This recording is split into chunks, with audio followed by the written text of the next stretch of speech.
Since 2010, poverty has risen significantly in all parts of the UK. So much so that despite having a job, 1 in 8 workers are living in poverty under this Conservative government.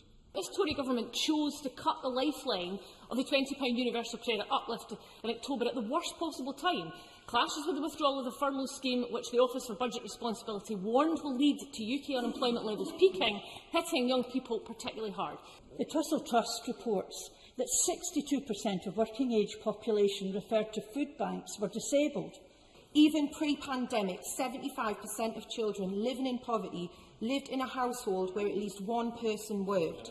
A recent NHS England funded report found that around 700 child deaths could be avoided each year by reducing deprivation rates. The Trussell Trust reports that hunger in the United Kingdom isn't about access to food, but about low incomes from the Social Security safety net, revealing that 95% of people referred to food banks in early 2020 were living in destitution with just £248 a month on average to survive after housing costs. Ministers have been asked many times about the lack of uplift to legacy benefits, and every response has been woeful. The government is now being taken to court to correct this discrimination. Do ministers not see they are discriminating against millions of disabled people on these benefits?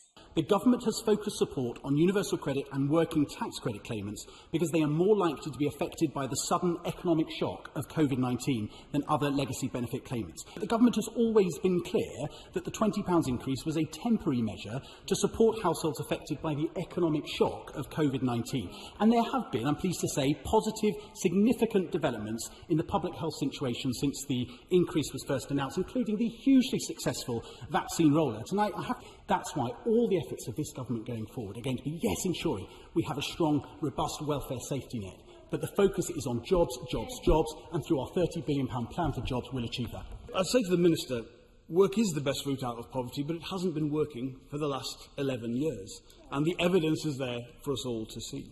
Keeping the universal credit uplift would go some way, not all, but some way, to mitigating this unfairness.